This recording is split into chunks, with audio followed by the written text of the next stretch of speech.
2018 featured artist honoree is James Brantley.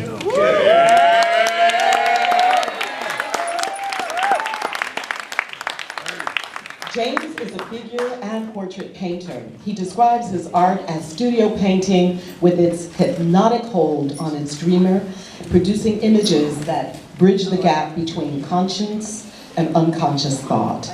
James is a lifelong Philadelphian, and he says that art has been a part of his life since, well, you know, James, I'm changing your narrative a little, since you came out your mama's womb. How's that?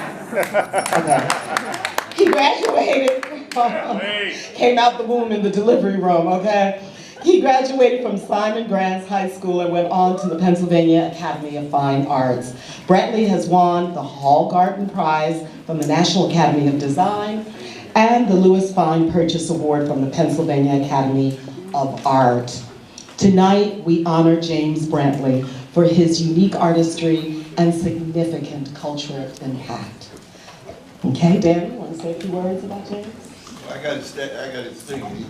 I'm not going to drop it. James talked me into something this evening I'm probably going to end up regretting. But anyway, I have so much respect for James. One of the first artists I met when I moved here, and he's been in a number of shows, exhibitions at RAP.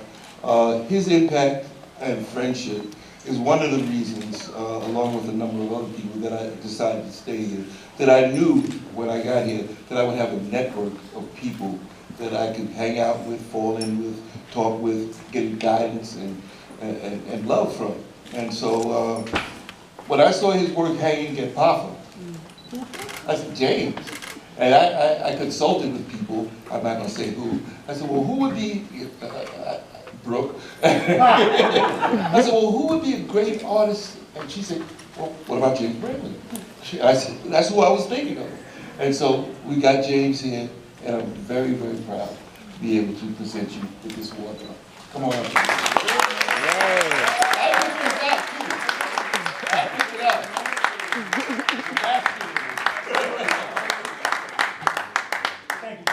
Thank you so much. Thank you all for showing up, coming out. Yeah. It's a good looking group, isn't it? Yeah. Yeah, I can see them all. Yeah. I'd like to start out by thanking you, Dan, for your contributions here in the city of Philadelphia by presenting art to probably some of the most at-risk kids in our community. I've been there, I've seen these children, and coming from a background that I've worked in juvenile justice for about 22 years, at the Youth Studies Center, the footprint of the Barnes Foundation right now, I work with these kids, bringing culture, bringing art, music, all kinds of cultural things. Lawyers, doctors, they all came and tried to present an alternative to where their lives were heading. And it's some of the most enriching things that I can probably think of right now. Starting out as an artist, I remember my father. My father was my first inspiration, George. And he would draw from comic books. And I remember seeing the magic of a three-dimensional form on a two-dimensional plane. It was magic. Magic to me is one of the things artists do. The most valued thing is our culture. Some of the things that we're valued at as history goes on is that it's the art is the foundation of our civilization. These are the things that we look at and value the most. It's not the cars, the rings, the houses, whatever. An artist has something to do with almost everything you touch. When you really think about it, the clothes you wear, the cars you drive, the food you eat, how it's arranged, artists had something to do with it.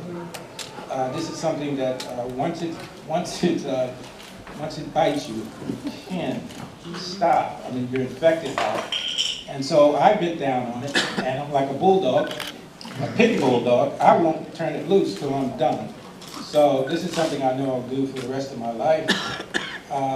So I remember in 1963, I became a student at the Pennsylvania Academy of Fine Arts, and the tuition was $365 a year. And I remember I couldn't afford it for the second year because I was poor, a poor kid from North Philadelphia.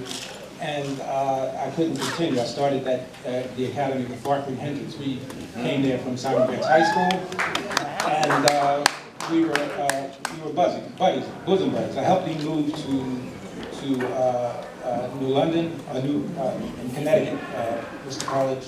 Connecticut College. Connecticut College. That's where he taught. But where he went to school was not Harvard, but yeah. Thank you. And I helped him move in there, and we were like really, really tight. And I was so devastated when he died. Another one of my good friends, Charles Searles, was also a very good friend, and we were connected at the hip.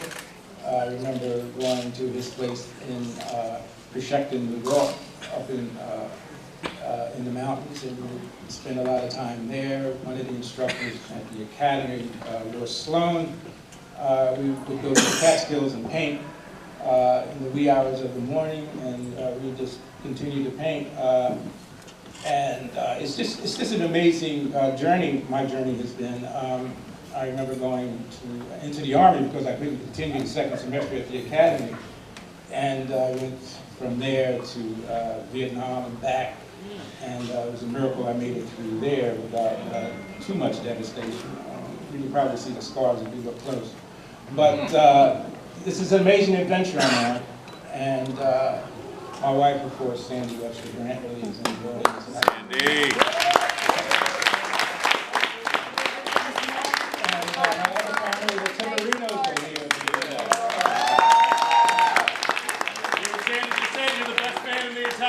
James. Thank you, Rat. Thank you. You got it. So, oh, by the way, you need to get out to the Rabbit Hole Gallery in West Philadelphia. It's a wonderful show there. It's being extended. You need to go out and see that show. It's incredible. Joe Brenman is here somewhere, and he's also a good friend of mine. And we were in Vietnam together. And we survived, Joe. We survived. Brenman! Thank you. Thank you so much for everything. Okay, and I appreciate the opportunity. Well,